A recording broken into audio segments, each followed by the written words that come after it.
Hi everyone, hope you are all doing good. Please do watch, follow, subscribe Shweta Vlogs to get more and more important information about life. Please do subscribe her. Thank you. ఎండలు బాగా ఉన్నాయని మీ పిల్లల్ని ఏసీలోనే ఉంచుతున్నారా రోజంతా? నేచర్లో ఒక part మనం కాబట్టి ఆ నేచర్లో వచ్చే చేంజెస్ అన్నీ మనపైనే ప్రభావం చూపిస్తుంది. పెద్దవాళ్ళైతే ఈ చేంజెస్ని తట్టుకోగలుగుతారు, కానీ చిన్నపిల్లలైతే ఈ చేంజెస్ని అసలు తట్టుకోలేరు. ఏదైనా కేర్ తీసుకోవాలన్నా చాలా కష్టంగా ఉంటుంది. వానాకాలం, చలికాలం ఇలాంటి ఏవైనా కాలాలు వచ్చినా కూడా మనము కేర్ తీసుకుంటే సరిపోతుంది. కానీ ఈ ఎండల వలన మనం ఎన్ని కేర్ తీసుకున్నా కూడా వాళ్ళు చాలా అనారోగ్యాలతో బాధపడుతున్నారు. అదే కాకుండా ఈ ఇయర్ ఎండలు చాలా ఎక్కువగా ఉన్నాయని వాతావరణ శాఖ వాళ్ళు చెప్తూ ఉన్నారు. సో దీని ప్రభావం పిల్లల మీద చాలా పడుతుంది కాబట్టి మనం ముందుగానే చాలా జాగ్రత్తలు తీసుకోవాలి. ఈ ఎండలు పెరగడం వల్ల పేరెంట్స్ ఏం చేస్తున్నారు అంటే పిల్లల్ని ఏసీ రూమ్లోనే ఉంచేస్తున్నారు. ఇది ఎంతవరకు కరెక్ట్ మీరే చెప్పండి. దానివల్ల ఎలాంటి హెల్త్ ఇష్యూస్ వస్తాయో ఈ వీడియోలో తెలుసుకుందాం. Everyone, welcome to my channel Shweta vlogs. నేను మీ శ్వేత. చాలామంది ఇంట్లో 24/7 ఏసీలు, కూలర్లు అన్నీ ఆన్ చేసే ఉంచుతారు. వాటిని ఎలాంటి కండిషన్లో ఉండేలా చేస్తే అవి మన హెల్త్కి మంచిగా ఉండేలా చేస్తుంది అని చాలా తక్కువ మందికి తెలుసు. మరీ ముఖ్యం, చిన్నపిల్లలు ఉన్న ఇంట్లో ఏసీ విషయంలో చాలా జాగ్రత్తలు తీసుకోవాలి.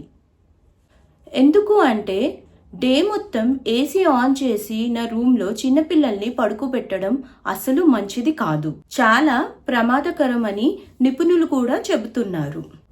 మన ఇండియాలో ఇప్పటికే అన్ని స్టేట్స్లో టెంపరేచర్, ఎండలు చాలా పెరిగిపోతున్నాయి కాబట్టి పిల్లలే కాదండి, పెద్దవాళ్ళు కూడా ఏసీలకు బాగా అలవాటు పడిపోతున్నారు.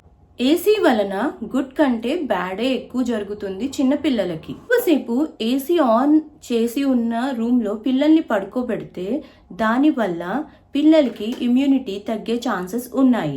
ఎవ్రీడే ఏసీ వాడడం వల్ల పిల్లల్లో ఎదుగుదల కూడా తగ్గుతుంది అని నిపుణులు చెబుతున్నారు. ఎక్కువసేపు ఏసీ ఆన్ చేయడం వల్ల దాని నుంచి డ్రై హెయిర్ అనేది విడుదలవుతుంది. ఆ డ్రై హెయిర్ అనేది స్కిన్కి అసలు మంచిది కాదు. ఎందుకు అంటే కిడ్స్ స్కిన్ చాలా సెన్సిటివ్గా ఉంటుంది. దానివల్ల స్కిన్ అలర్జీస్, ర్యాషెస్ అలాంటివి కూడా వస్తాయి. అండ్ ఈ ఏసీ గాలి డైరెక్ట్గా తగలడం వల్ల కిడ్స్కి నోస్ అండ్ థ్రోట్ ప్రాబ్లమ్స్ కూడా వస్తాయి. ఏసీ ఆన్ చేసినప్పుడు గాలిలో ఉన్న తేమని తగ్గిస్తుంది, డ్రై ఎయిర్ని విడుదల చేస్తుంది. దానివల్ల కిడ్స్కి ర్యాషెస్ ఇలాంటివే కాకుండా శ్వాస సమస్యలు కూడా ఎక్కువ అయ్యే ఛాన్సెస్ ఉన్నాయి. అదే కాకుండా చాలామంది కిడ్స్కి ఆస్తమా ప్రాబ్లం కూడా ఉంటుంది. ఈ ఏసీ గాలి వల్ల అది మరింత పెరిగి ఇంకా ప్రాబ్లం అయ్యే ఛాన్సెస్ కూడా వస్తాయి.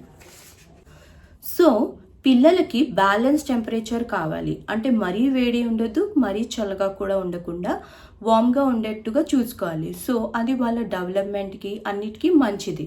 సో అలా అని ఏసీలు మొత్తం వాడకుండా ఉండడం కష్టమే, ఎందుకంటే మనకున్న టెంపరేచర్లో ఏసీ వాడకుండా ఉండలేము.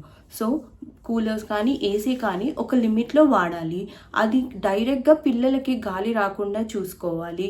నెక్స్ట్ వచ్చేసి మీకు కొంచెం వెదర్ చల్లగా ఉంది అంటే విండోస్ ఓపెన్ చేసుకొని న్యాచురల్ ఎయిర్ వచ్చేట్టుగా చూసుకోండి. ఎప్పుడు అవసరమో అప్పుడే ఏసీని ఆన్ చేయండి. అది కూడా ఏసీ అనేది 24 degrees నుంచి 26 degrees ఉండేలా టెంపరేచర్ మెయింటైన్ చేయండి.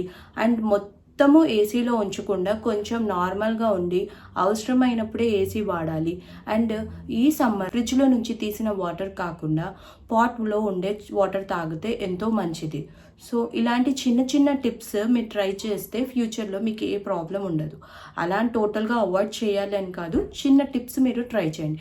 ఎప్పుడైనా సింపుల్ ఏంటి అంటే ఏసీ గాలి అనేది డైరెక్ట్గా కిడ్స్కి ఈ ఫేస్ పార్ట్లో అస్సలు పడకూడదు అనమాట. వాళ్ళ నోస్ అండ్ థ్రోట్ బ్లాకేజ్ అయ్యే ఛాన్సెస్ ఉంటాయి.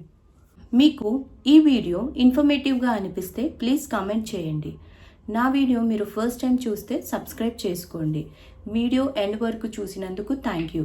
Stay tune for more summer videos. Thanks for watching.